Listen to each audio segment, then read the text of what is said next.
తెలియజేస్తా ఉన్నాం. ఈ దినము మన యొక్క వాక్య భాగం మత్తయి సువార్త 5వ అధ్యాయము 10వ వచన భాగం. మత్తయి సువార్త 5వ అధ్యాయం 10వ వచన భాగం. నీతి నిమిత్తము హింసింపబడివారు ధన్యులు, పరలోక రాజ్యము వారిది. నా నిమిత్తము జనులు మిమ్మల్ని నిందించి హింసించి మీ మీద అబద్ధముగా చెడ్డ మాటలు పలుకున్నప్పుడు మీరు ధన్యులు. సంతోషించి ఆనందించడి, పరలోకమందు మీ ఫలము అధికమగును. ప్రార్థన చేద్దాం. ప్రేమ కలిగిన తండ్రి, కృప కలిగిన దేవ, నమ్మకమైన ప్రభువా యేసయ్య, నీ పాదాలకు వందనాలు, స్తుతులు, స్తోత్రాలు చెల్లిస్తా ఉన్నాం. రాజరక్షక నాయన యేసయ్య ప్రభువా, నీ యొక్క మహా గొప్ప కృప చేత, దయచేత, ప్రేమ చేత మీరు మమ్మలను నేటి వరకు సజీవ లెక్కలో ఉంచి ఈ యొక్క శనివారము సాయంకాలం మందు ప్రభువా ఆమిడిపాలెంలోని ఈ యొక్క ఖాళీ స్థలంలో నాయన యేసయ్య ప్రతి శనివారము సాయంకాలమున అంత్యకాల సువార్తను ప్రభా నాయన మేము ఇక్కడ చేస్తూ ఉన్నాం. ఈ యొక్క సువార్త కూడిక జరిగిస్తూ ఉన్నాం. ఆ క్రమం చొప్పుననే ఈ సాయంకాలం వేళ కూడా నీ సన్నిధిలో మేము చేరి వచ్చి ఉండగా ఇప్పటి వరకు కీర్తనలు పాడి నీ నామాన్ని మహింపరచడానికి మీరు చూపిన కృపకాయ వందనాలు. ఈ సమయంలో కొన్ని నిమిషాలు వాక్యాన్ని ధ్యానం చేసుకుని పోతూ ఉండగా మీ యొక్క పరిశుద్ధాత్మ శక్తి సహాయత ద్వారా మేము నడిపింపబడినట్లుగా, ఆ వాక్యము చేతనే మేమందరం హెచ్చరింపబడినట్లుగా, బలముందినట్లుగా మీ యొక్క శక్తి ఆదరణను ప్రభానైనా మీ యొక్క ఆశీర్వాదం మేము పొందుకునేలాగా సహాయం దయచేయమని కోరుతూ ఉన్నాం. కూడి వచ్చినటువంటి బిడ్డలందరూ వాక్యాన్ని వింటూ ఉండగా ప్రభా మీరే ప్రభా వారికి తోడుగా ఉండి నాయన యేసే ప్రభా వినుచూ ఉండగా అపవాది ప్రభా నీ యొక్క వాక్యమైనటువంటి వేతనాన్ని వెతుకుని పోకున్నట్లుగా నాయన యేసే ప్రభా మీ కృప చూపమని కోరుతూ ఉన్నాం తండ్రి. అపవాది యొక్క తంత్రాలన్నింటినీ యేసు నామములో బంధించమని కోరుతూ ఉన్నాం. సమస్త మహిమాగంతా ప్రభావం మీకే ఆరోపిస్తూ యేసు నామం పేరిట ప్రార్థిస్తున్నాను తండ్రి, ఆమేన్. ప్రియులరా, ఈ దినము మనం చదివినటువంటి వచ్చిన భాగం మత్తయి సువార్త 5వ అధ్యాయము 10, 11, 12 వచ్చిన భాగాలు మనం చూస్తా ఉన్నాం. ఏమన్నాడు అక్కడ వాక్యంలో? నీతి నిమిత్తము హింసింపబడువారు ధన్యులు, పరలోక రాజ్యము వారిది. పరలోక రాజ్యం వారిది అనే మాటలు చదువుదాం. చూడండి, ఇక్కడ పరలోక రాజ్యం వారిది అనే మాటలు చదువుదాం. మొదట 3వ వచనం, ఆత్మ విషయమే దీనిలైన వారు పరలోక రాజ్యం వారిది.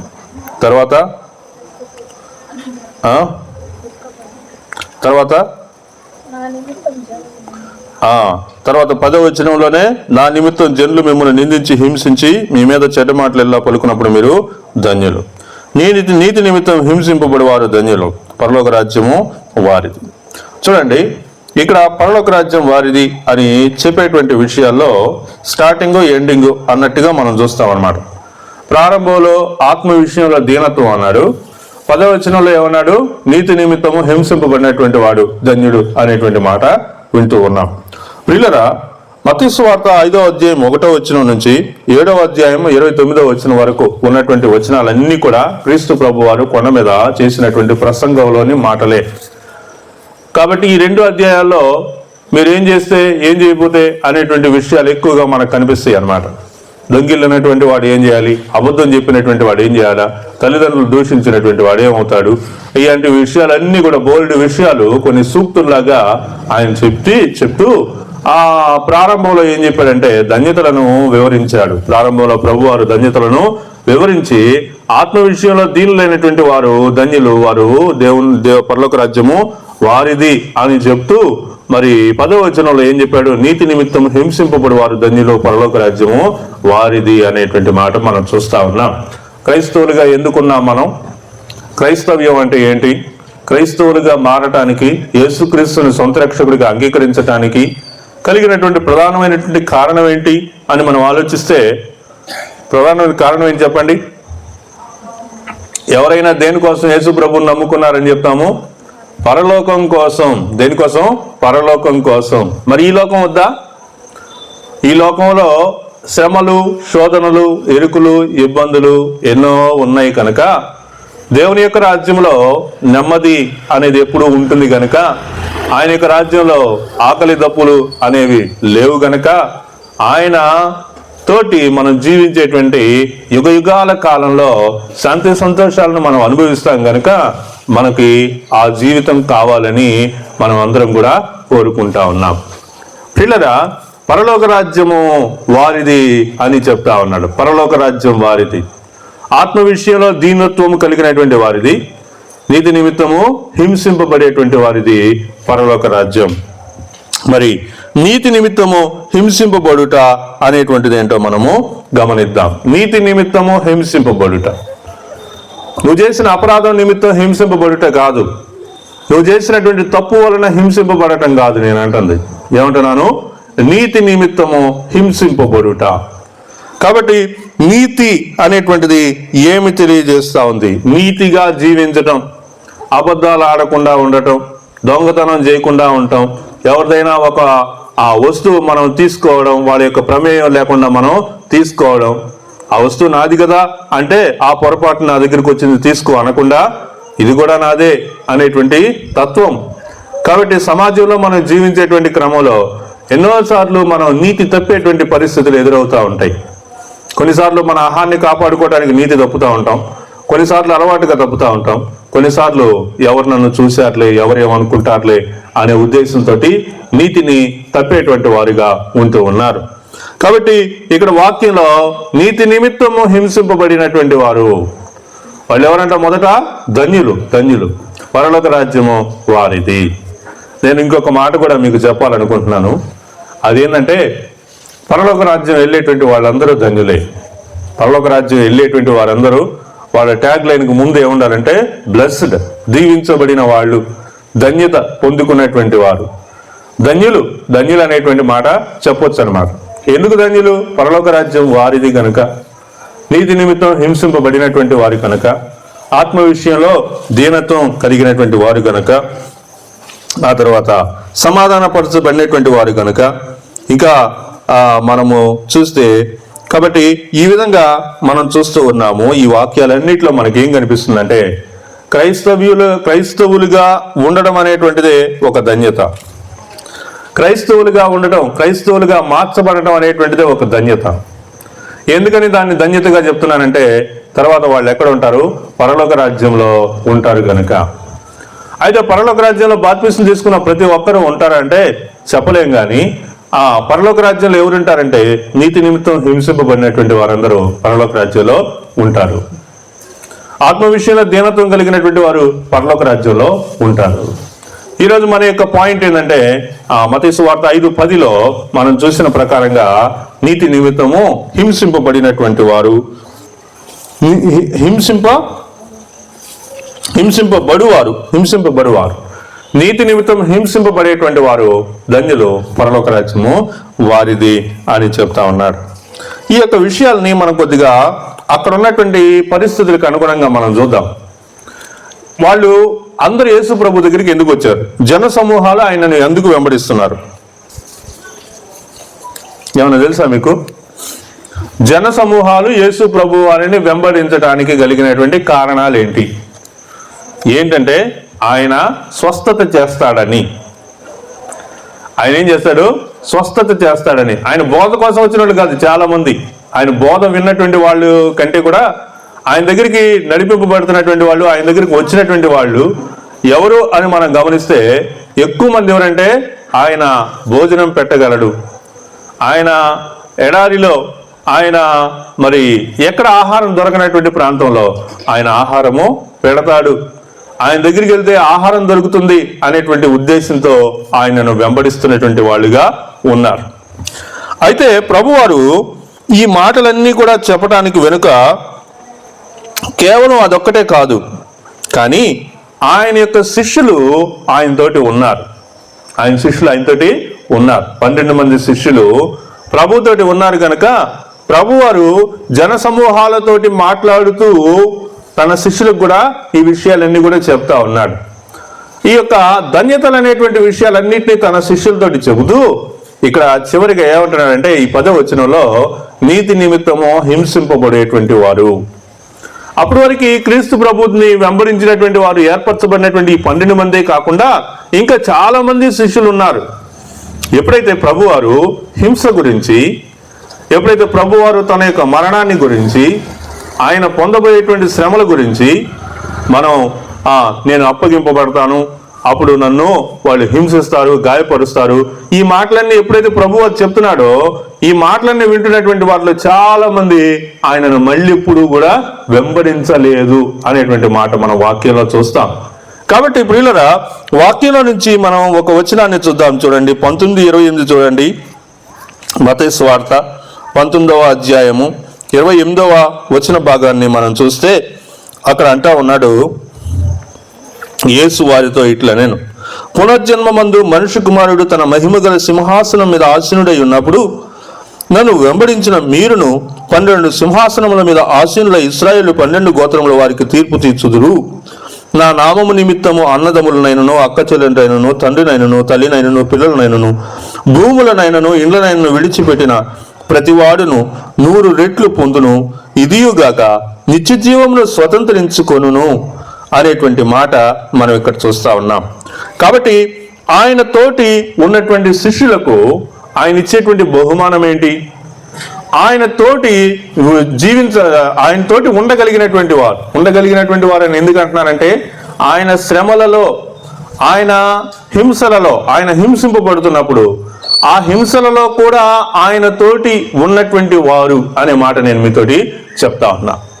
చాలా మంది శిష్యులు ఉన్నారు ప్రభువుకి, కానీ వాళ్ళందరూ కూడా దారి తొలగిపోయి కేవలం 12 మంది మాత్రమే ప్రభువుతోటి ఉన్నారు. ఆ 12 మంది కూడా యేసు ప్రభు వారిని పట్టుకున్నప్పుడు, యేసు ప్రభు వారిని గెత్సెమనే వనంలో మరి వాళ్ళు సైనికులు వచ్చి పట్టుకున్నప్పుడు వాళ్ళందరూ కూడా ఏమైపోయారు? చెల్లా చెదరైపోయారు అనమాట. ఎక్కడికంటే అక్కడికి వాళ్ళు పారిపోయారు. కాబట్టి ప్రియులరా, గమనించండి, ఇక్కడ మనం వాక్యంలో చూస్తున్నటువంటి మాట ఏంటంటే, నీతి నిమిత్తము హింసింపబడినటువంటి వారు, నీతి నిమిత్తము హింసింపబడువారు ధన్యులు. ఈ యొక్క సాయంకాలం వేళ నేను మిమ్మల్ని ఈ ప్రశ్న అడుగుతా ఉన్నా, నీతి నిమిత్తం మీరు ఎప్పుడన్నా హింసింపబడ్డారా? నీతి అనగానే ప్రభువుని జ్ఞాపకం తెచ్చుకోండి, రక్షింపబడినటువంటి విధానాన్ని జ్ఞాపకం తెచ్చుకోండి, మారు మనసు పొందిన తర్వాత జీవితాన్ని జ్ఞాపకం తెచ్చుకోండి, చర్చికి వెళ్తున్నటువంటి అనుభవాన్ని జ్ఞాపకం తెచ్చుకోండి, దేవుని యొక్క ఆజ్ఞలను, వాక్యాలను మీరు తూచా తప్పకుండా పాటిస్తున్నటువంటి విషయాలని జ్ఞాపకం తెచ్చుకోండి. ఇవన్నీ జ్ఞాపకం తెచ్చుకొని అప్పుడు మీరు భక్తిగా జీవిస్తున్నప్పుడు మీ మీద మరి ఏదైనా నేరం మోపబడితే, లేదా మీరు హింసింపబడితే, దేని నిమిత్తం హింసింపబడితే? నీతి నిమిత్తం హింసింపబడితే. మీ జీవితంలో ఇప్పటి వరకు ఎప్పుడైనా నీతి నిమిత్తం హింసింపబడ్డారా? నేను కొన్నిసార్లు హింసింపబడ్డా. ఎప్పుడెప్పుడో చెప్తాను, కొద్దిగా వినండి. కొన్నిసార్లు మీకు కూడా కొన్నిసార్లు అప్లై అవుతాయి. ఉదయాన్నే మైకులో వాక్యం చెప్తుంటే ఒక ఆయన వచ్చి మైక్ ఆపమన్నాడు. ఉదయాన్నే మైకులో ఏం చేస్తున్నాను? వాక్యం చెప్తున్నా 5ంటికి. ఒక ఆయన వచ్చి తలుపు తట్టాడు, చర్చి తలుపు. ఏందయ్యా? ఏందంటే, నేనేమనుకుంటున్నాను తెలుసా మైండ్లో, అయ్యా నా కోసం ప్రార్థన చేయండి, నేను పలానా దాంతో బాధపడుతున్నానని ప్రార్థన విన్నపం చెప్పడం కోసం అంత తెల్లారిపోతుని వచ్చాడేమోనని నేను మైక్ ఆపేసి బయటికి వెళ్ళి, ఏందయ్యా ఏందంటే, ఆపోయా మైకో, ఎంతసేపు చెప్తావా, ఓరక నిద్రపోయావని లెగుసాను, నీ మైకిని లేచాను అని అన్నాడు. ఇప్పుడు నేను ఆపకపోతే ఏం చేస్తాడు? ఆపకపోతే ఏం చేశాడంటే, తర్వాత జనం అందరి దగ్గర సంతకాలు కలెక్ట్ చేశాడు. అందరి దగ్గర ఒక 20-30 మంది దగ్గర సంతకాలు కలెక్ట్ చేశారు. ఆ తర్వాత కొన్నాళ్ళకి వాళ్ళు ఫ్యామిలీతో సహా అక్కడ నుంచి వేరే ప్లేస్కి వెళ్ళిపోయారు. కాబట్టి ప్రియులారా, ఇక్కడ నీతి నిమిత్తము హింసింపబడ్డారా? నీతి నిమిత్తం గాయపరచబడ్డారా? నీతి నిమిత్తము, క్రీస్తు నిమిత్తము మీరు ఎప్పుడైనా శిక్ష అనుభవించారా? మైకు ఆపమంటాం పెద్ద కష్టమా చెప్పండి? మైకు ఆపు అనగానే అది నాకేమన్నా భయంకరమైన శోధన చెప్పండి? ఏం కాదు కదా, అదేం పెద్ద చెప్పుకోదగ్గ విషయం కూడా కాదు. ఆ తర్వాత ఇంకొకళ్ళు ఇదే విషయంలో మైక్ సౌండ్ ఎక్కువ వస్తుందని వాళ్ళు కంప్లైంట్ కూడా ఇచ్చేశారు. కంప్లైంట్ ఇచ్చేసి వాళ్ళు పోలీసుల్ని తీసుకొచ్చి వాళ్ళు, అయ్యా మైక్ ఆపట్లేదంటే ఏంది, మైక్ సౌండ్ తగ్గించట్లేదు ఏందని మా మీద కంప్లైంట్ ఇచ్చారు. ఇంకొకళ్ళు ఇంకో చోట మళ్ళీ ఒకసారి చర్చి పేరు వాళ్ళ వ్యక్తిగత కేసుల్లో చర్చి పేరు రాసి మమ్మల్ని పోలీస్ స్టేషన్ దాకా పిలిచారు. ఇంకా మేము వేరే వేరే చోట సువార్త ప్రకటించడానికి వెళ్తే మమ్మల్ని అడ్డుకున్నటువంటి వాళ్ళు ఉన్నారు. ప్రియులారా, ఇలా పోతూ ఉంటే కేవలం నీతిగా నువ్వు జీవిస్తున్న కారణం చేత నీకు కలిగేటువంటి శ్రమలన్నీ కూడా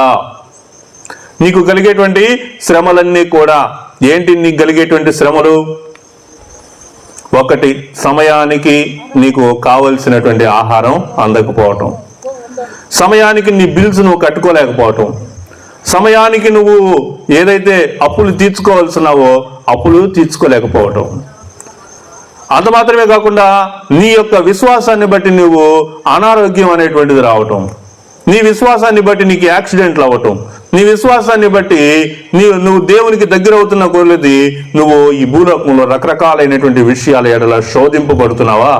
నీతి నిమిత్తం శోధింపబడుతున్నట్టే, దేవుని నిమిత్తం శోధింపబడుతున్నట్టే.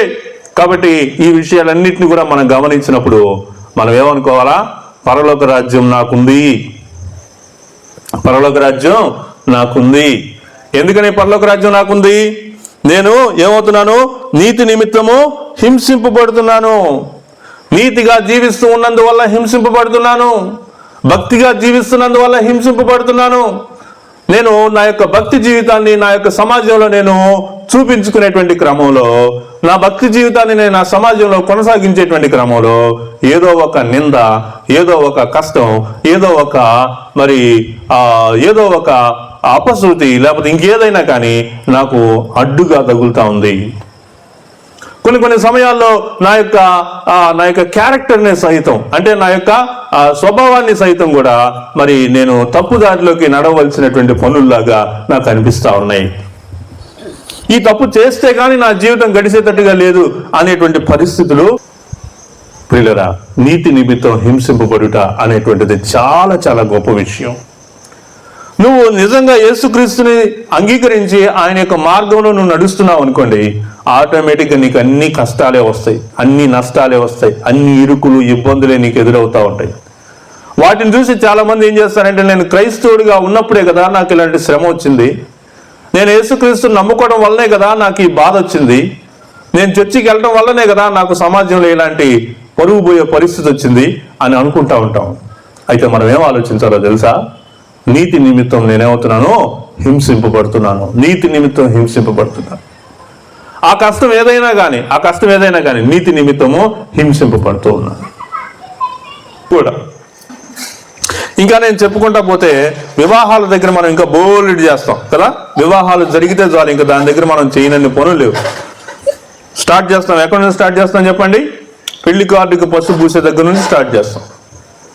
నేను ప్రభువుని నమ్ముకున్నాను, మేము మా కుటుంబం, నేను నా కుటుంబం యెహోవాని సేవిస్తామని చెప్పేసి మా తలుపు మీద రాసుకున్నాము, కాబట్టి నేను పసుపు బుయ్యను అని చెప్పేసి అన్నాం అనుకోండి, మన కుటుంబంలోనే చాలా మంది మనకేమవుతారు?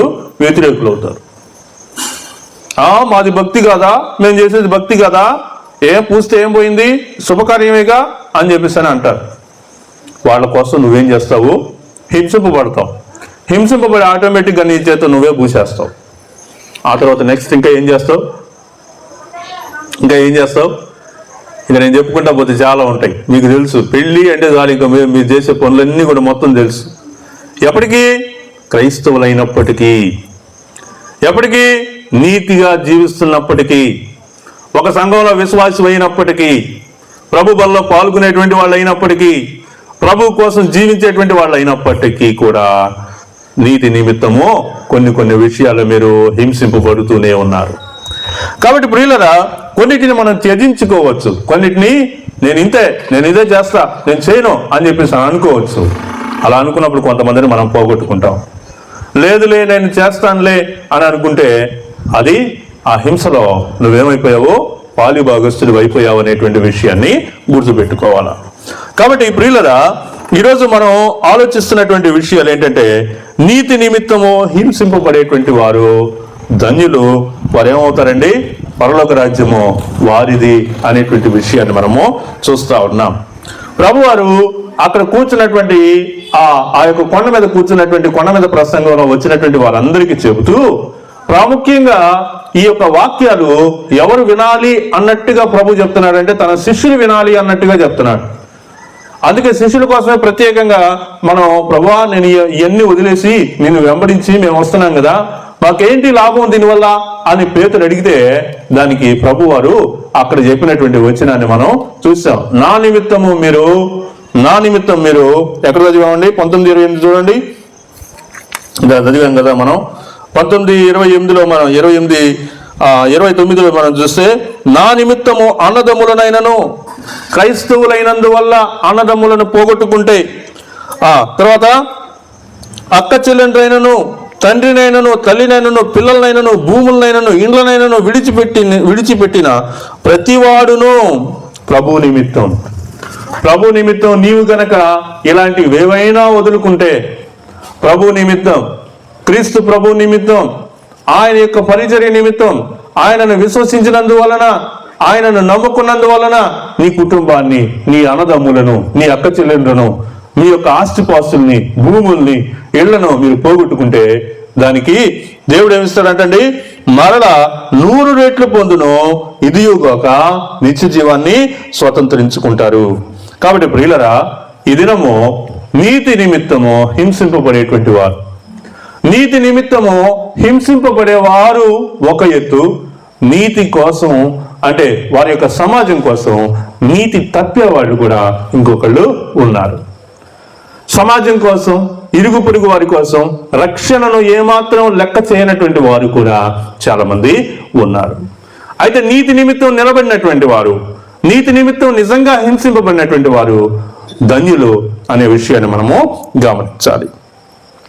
తర్వాత ప్రియులరా, మనము తర్వాత విషయాన్ని చూద్దాం. చూడండి, 2 తిమోతి పత్రిక 3వ అధ్యాయము 12వ వచన భాగాన్ని చూద్దాం. 2 తిమోతి పత్రిక 3:12 క్రీస్తు యేసునందు సద్భక్తితో బ్రతకనుద్దేశించిన వారందరూ హింస పొందుదురు. ఇప్పుడు ఈ వచనాన్ని బట్టి మనకు ఒక తేడా కనిపిస్తుంది. నీతి నిమిత్తము ఏమన్నాడు అక్కడ వాక్యంలో? క్రీస్తు యేసునందు సద్భక్తితో బ్రతకనుద్దేశించు వారందరూ. నువ్వు హింస పొందావా? నీకు హింస కలిగిందా?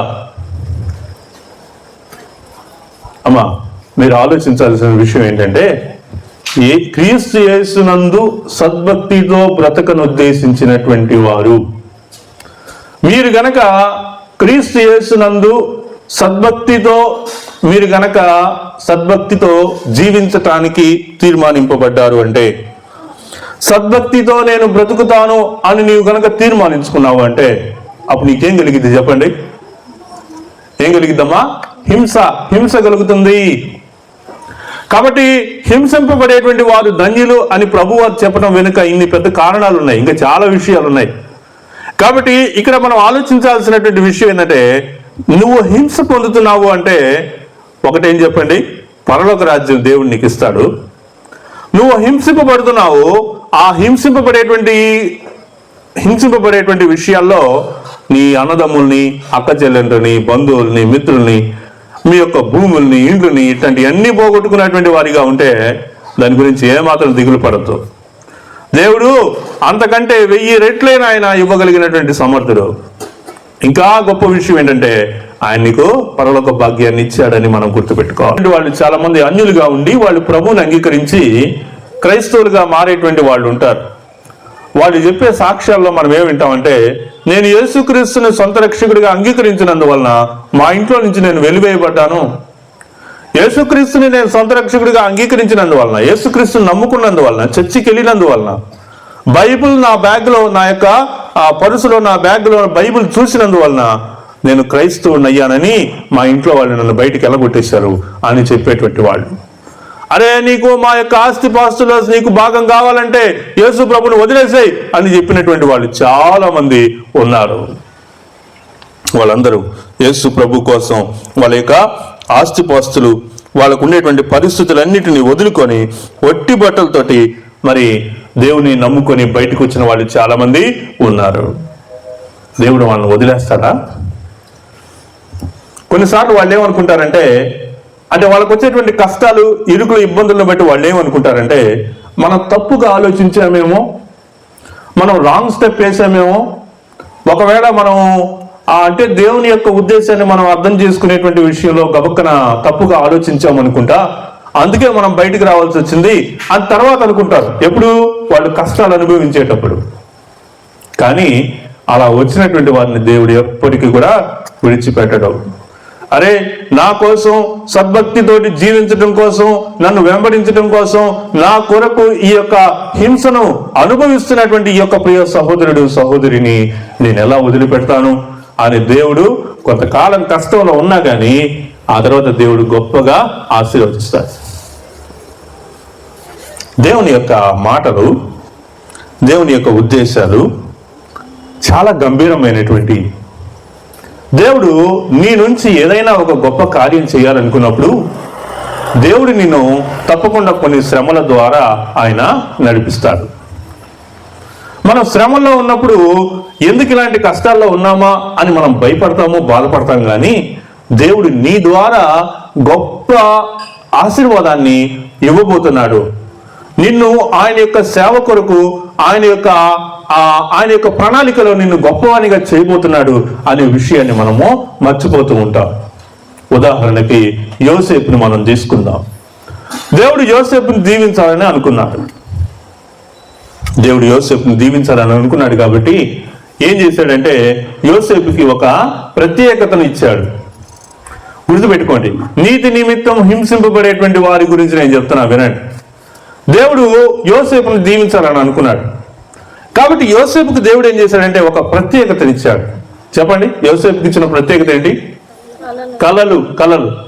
కలలకు అర్థము చెప్పుట అనే ఒక వరాన్ని దేవుడు ఇచ్చాడనమాట.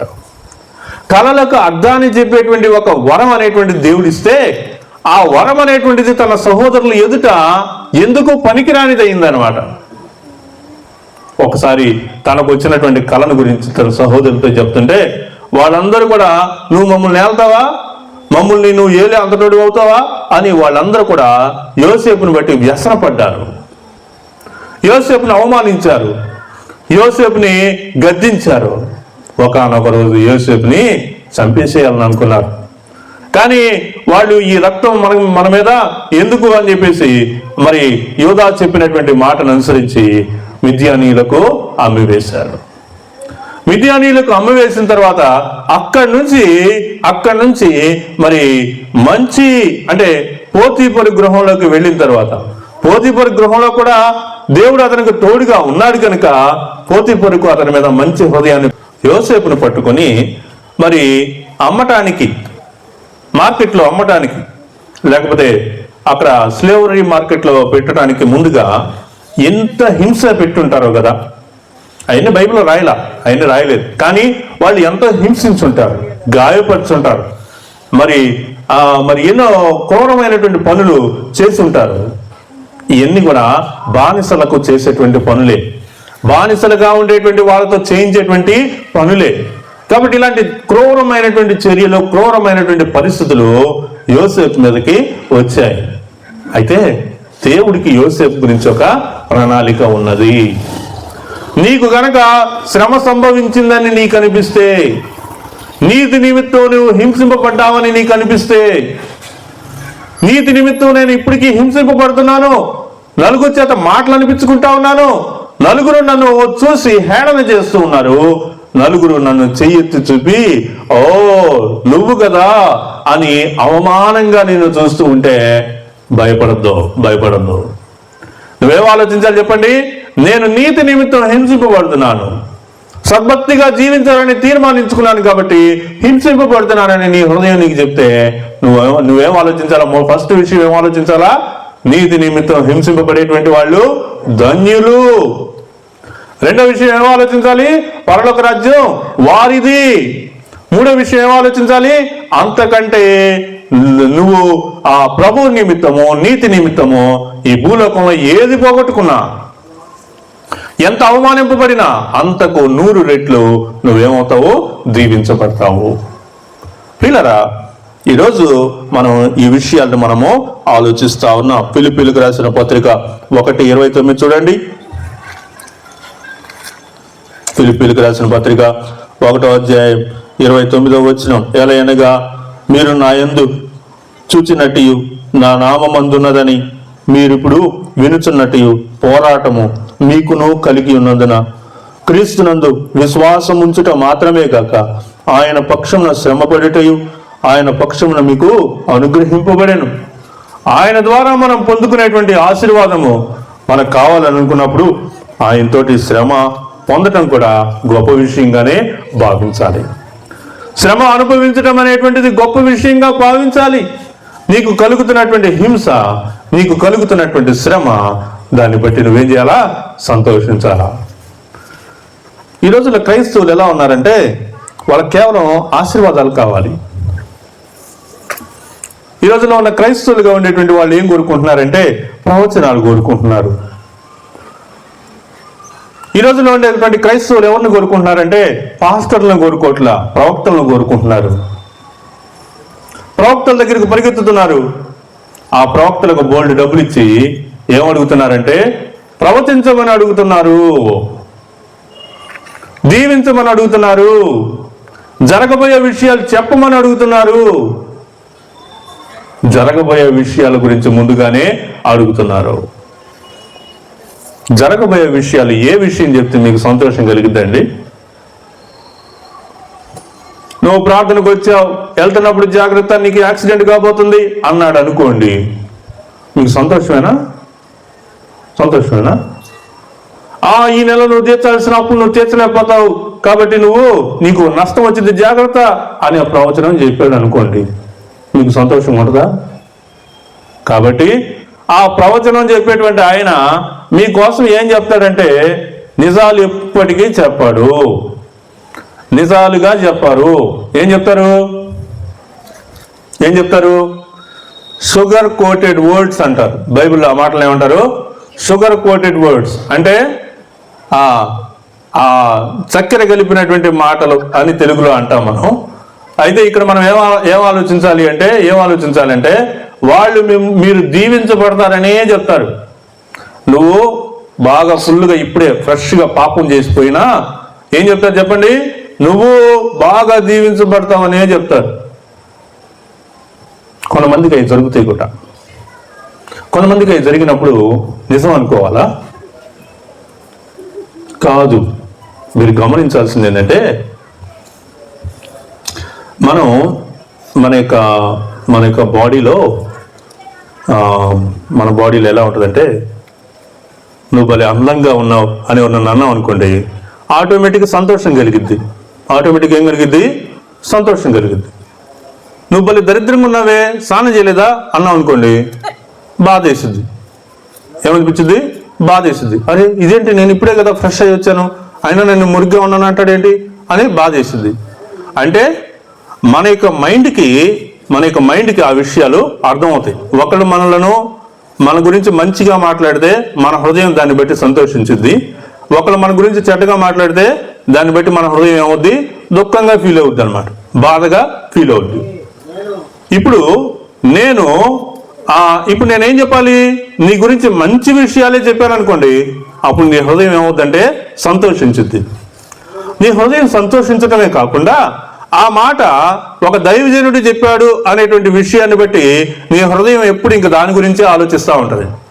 నీ హృదయం ఎప్పుడు దాని గురించి ఆలోచిస్తున్నప్పుడు దానికి సంబంధించినట్టుగానే నువ్వు జీవించడానికి నీ ఆలోచన క్రమాన్ని మార్చుకుంటావు.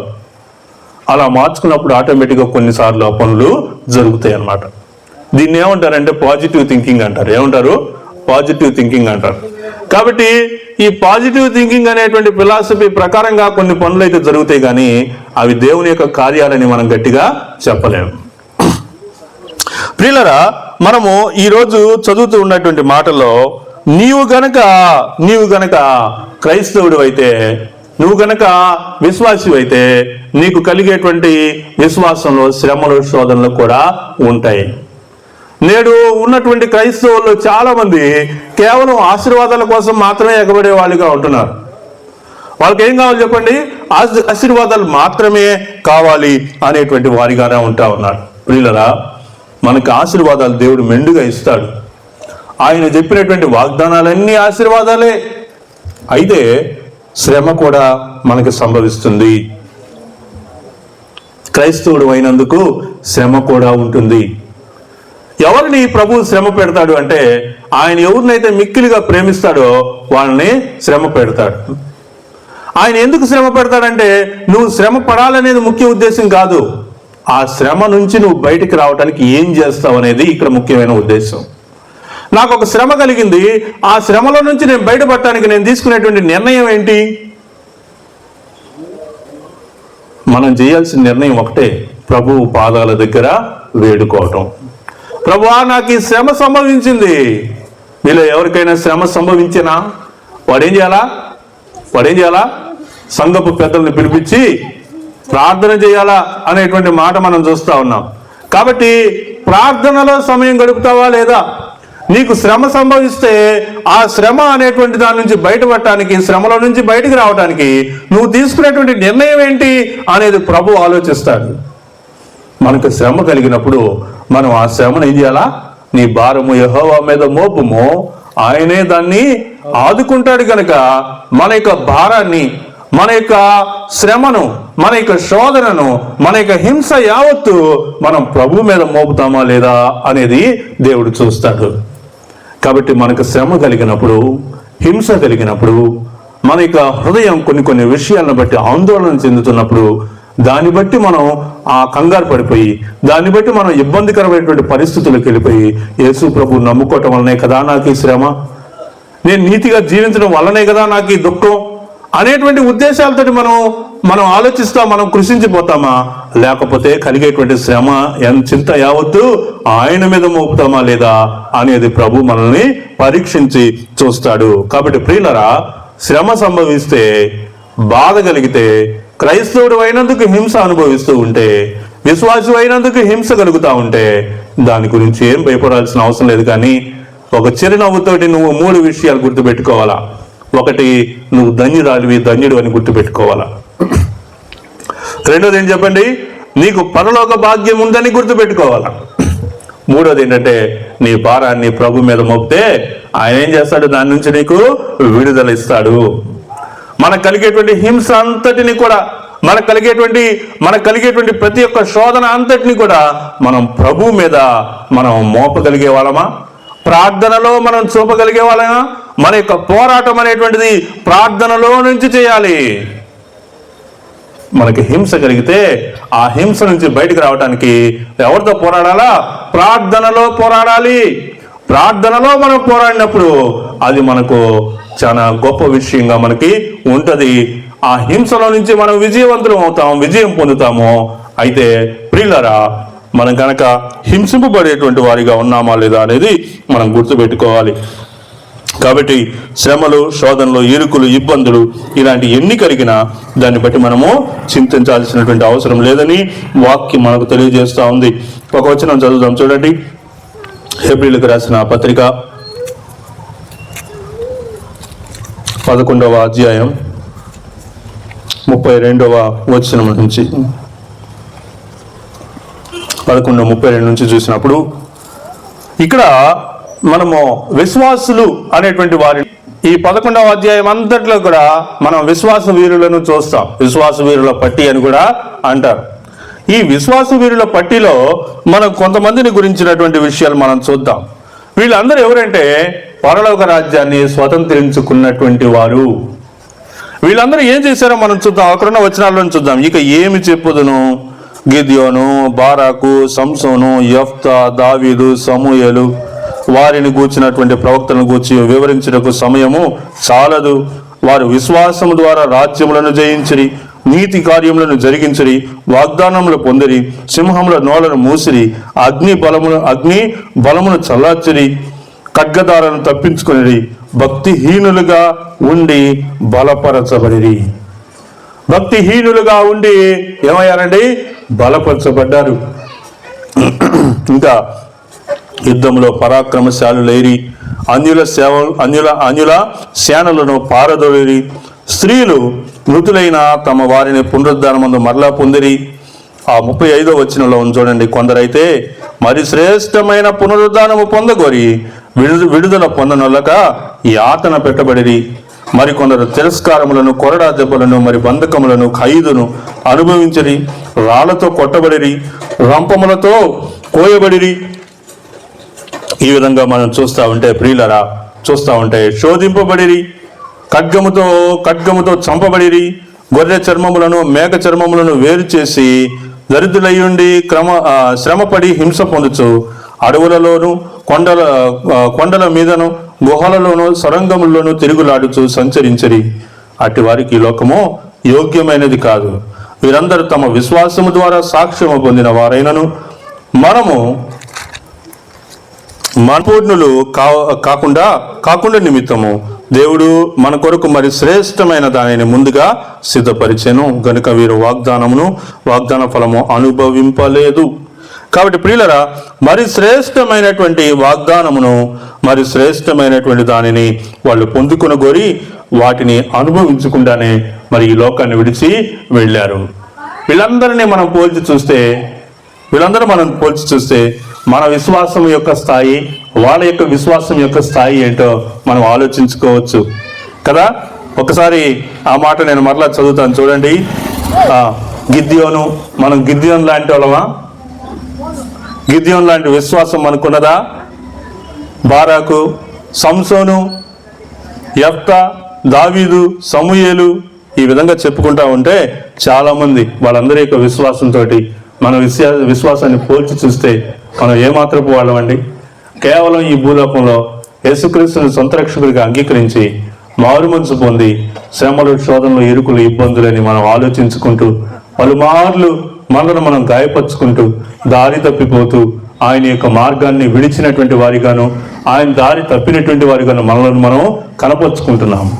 అయితే దేవుడు కరుణా సంపన్నుడు గనక, ఆయన మన ఎడల తన యొక్క జాలిని, ప్రేమను చూపినటువంటి వాడు గనక, నీ భారము యెహోవా మీద మోపుము, ఆయన నిన్ను ఆదుకొనును అనేటువంటి ఆ వాగ్దానం మనకు దయచేసి ఉన్నాడు గనక ఈ లోకంలో శ్రమ కలిగిద్ది. అయితే అంతం వరకు నిలబడినటువంటి వాడే, అంతం వరకు మరి ఆయన యొక్క విశ్వాసంలో ఉన్నటువంటి వాడు మాత్రమే ఆయన యొక్క రాజ్యంలోనికి హక్కుదారుడు అవుతాడు. దేవుడు తన యొక్క పరిశుద్ధ వాక్యాన్ని మన యొక్క వెనుకల్లో ఈ యొక్క సాయంకాలం వేళ ఆశీర్వదించి దీవించును గాక.